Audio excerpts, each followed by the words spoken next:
दोस्तों, एक futuristic mega city का सपना, एक ऐसी जगह जो दुनिया का फ्यूचर डिफाइन करेगा, सऊदी अरब का न्यू प्रोजेक्ट एक ऐसा सपना है। लेकिन क्या यह सपना सच होने वाला है या फिर एक बड़ी गलती बनता जा रहा है? क्या सऊदी अरब इस प्रोजेक्ट में कुछ ऐसी मिस्टेक्स कर रहा है जो फ्यूचर में इसे एक फ्लॉप बना सकती है?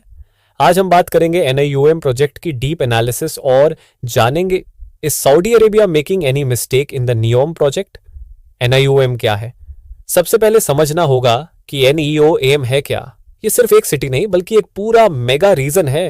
ये सऊदी अरब का विजन है एक स्मार्ट सिटी फ्यूचर बनाने का। इस प्रोजेक्ट को क्राउन प्रिंस मोहम्मद बिन सलमान ने 2017 में लॉन्च किया था और इसका एस्टिमेटेड कॉस्ट है $500 बिलियन। NIOM के अंदर आएंगे मल्टीपल फ्यूचरिस्टिक प्रोजेक्ट्स, 170 किलोमीटर लंबी स्मार्ट सिटी, बिना कार्स, बिना सड़कों के, दुनिया का सबसे बड़ा फ्लोटिंग इंडस्ट्रियल कॉम्प्लेक्स, एक हाई टेक आइलैंड रिजॉर्ट एक डेजर्ट कंट्री में। भाई, सुनने में तो ये एक साइंस फिक्शन मूवी जैसा लगता है, पर क्या ये सब रियलिटी में पॉसिबल होगा? इतना बड़ा ये प्रोजेक्ट है, उतनी ही बड़ी इसकी रिस्क्स भी हैं। एक ऐसा सिटी जो डिजाइन में बना होगा बिना कार्स के, पूरा AI कंट्रोल होगा। सुनने में फ्यूचरिस्टिक लगता है, लेकिन प्रैक्टिकली कितना पॉसिबल है? पिछले फ्यूचरिस्टिक प्रोजेक्ट्स का हाल, अगर हम पिछले कुछ फ्यूचरिस्टिक सिटीज के हाल देखें, अलर्ट साइन मसदर सिटी UAE 2006 में स्टार्ट हुआ था। सस्टेनेबिलिटी और AI का ड्रीम था, लेकिन आज भी फुली कंप्लीट नहीं है। द ग्रेट सिटी चीन पॉल्यूशन फ्री स्मार्ट सिटी का प्लान था, लेकिन वह भी अधूरा रह गया। अगर फ्यूचरिस्टिक सिटीज की हिस्ट्री देखें तो सक्सेस स्टोरीज कम और फेलियर स्टोरीज ज्यादा है। तो क्या न्यू इकोनॉमी भी एक ऐसा ही सपना है जो कभी पूरा नहीं होगा? सऊदी अरब की मिस्टेक्स। अब बात करते हैं उन मिस्टेक्स की जो सऊदी अरब इस प्रोजेक्ट में कर सकता है या शायद पहले से ही कर रहा है। लोगों को फोर्सफुली डिस्प्लेस करना। NIOM बनाने के लिए हजारों लोकल ट्राइबल्स, खासकर हुवैतर ट्राइब को वहां से हटाया जा रहा है। रिपोर्ट्स के मुताबिक फोर्सफुल डिस्प्लेसमेंट और ह्यूमन राइट्स वायलेशन हो रहे हैं। 2020 में एक एक्टिविस्ट को मार दिया गया जो इसके खिलाफ बोल रहा था। क्या फ्यूचरिस्टिक सिटी बनाना इंसानियत के खिलाफ जाना जस्टिफाई है? डेजर्ट में पानी की कमी। NIOM डेजर्ट में बन रहा है जहां पहले से पानी की भारी कमी है।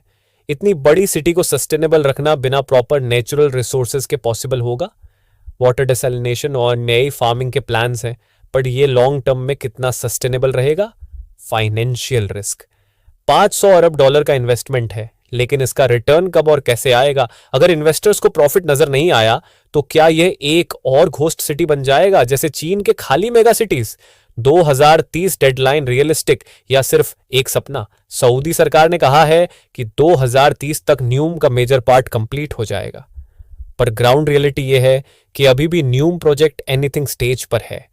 क्या अनरियलिस्टिक डेडलाइंस इस प्रोजेक्ट को स्लो पैशन दे रही है? क्या NIOM एक नया युग ला सकता है? अब दूसरा एंगल भी देखते हैं। नियोम सिर्फ एक मेगा सिटी नहीं बल्कि फ्यूचर टेक्नोलॉजी का एक बड़ा एक्सपेरिमेंट भी है। अगर यह सक्सेसफुल होता है तो दुनिया में स्मार्ट सिटीज का एक नया एरा शुरू हो सकता है। कुछ मेजर एडवांसमेंट्स जो नियोम ला सकता है: AI powered smart city, robotic और automation system, 100% renewable energy, vertical farming और hydroponics, underground transportation, futuristic luxury resorts and ski destination. NIOM एक ऐसी जगह बन सकता है जो सिलिकॉन वैली का कंपटीशन करेगा। तो आखिर NIOM एक ड्रीम है या एक इल्यूजन? क्या आपको लगता है कि सऊदी अरब इस फ्यूचरिस्टिक ड्रीम को पूरा कर पाएगा या फिर यह सिर्फ एक बड़ा सपना रह जाएगा? NIOM प्रोजेक्ट दुनिया का सबसे एम्बिशियस और रिस्की प्रोजेक्ट है। अगर सक्सेसफुल हुआ तो हिस्ट्री में नया चैप्टर लिख देगा, और अगर फेल हुआ तो $500 अरब की सबसे बड़ी गलती बन जाएगा। आपका क्या ओपिनियन है? क्या सऊदी अरब एक सही विजन फॉलो कर रहा है या एक बहुत बड़ी गलती कर रहा है? कमेंट में अपनी राय जरूर दें। मिलते हैं अगली वीडियो में, तब तक के लिए टेक केयर।